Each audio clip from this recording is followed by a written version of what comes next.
Kabar bahagia datang dari Rafael Tan, member boyband Smash. Ia resmi melamar sang kekasih yang bernama Sabina Paz. Memasuki tahun yang baru, hampir setiap orang memiliki resolusi di 2022. Salah satunya yakni keinginan untuk memiliki pasangan hidup. Rupanya, keinginan tersebut juga tengah diharapkan oleh penyanyi Rafael Tan. Member boyband Smash itu berharap bisa menikah di tahun 2022 ini. Tak menunggu waktu lama, nampaknya keinginan tersebut akan segera diwujudkannya. Pasalnya, baru-baru ini Rafael Tan diketahui telah melamar sang kekasih yang diketahui bernama Sabina Paz. Momen bahagia tersebut terungkap lewat unggahan terbaru Rafael di Instagram pribadinya. Rafael Tan membagikan sebuah video romantis saat ia melamar sang kekasih.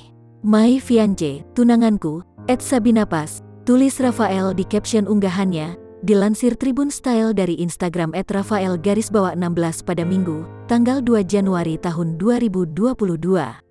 Dalam video itu, tampak Rafael dan Sabina Paz tengah menghabiskan waktu bersama di Taman Langit Pangalengan, Jawa Barat. Rafael tampil mengenakan kaos berwarna putih yang dibalut dengan kot berwarna coklat muda. Sedangkan kekasihnya tampak cantik memakai dress berwarna putih dengan rambut hitamnya yang terurai. Mereka terlihat bahagia sembari saling melemparkan senyum satu sama lain menikmati sejuknya suasana di taman tersebut.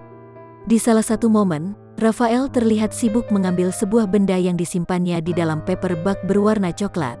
"Sabrina, I love you so much. Would you give me the honor to be the man of your life?" ucap Rafael sembari berlulut di depan Sabina dan menunjukkan sebuah cincin. Dengan wajah bahagia, Sabina pun menerima lamaran Rafael dengan mengenakan cincin tersebut. Unggahan Rafael itu langsung dibanjiri ucapan selamat dari rekan sesama artis dan para fansnya.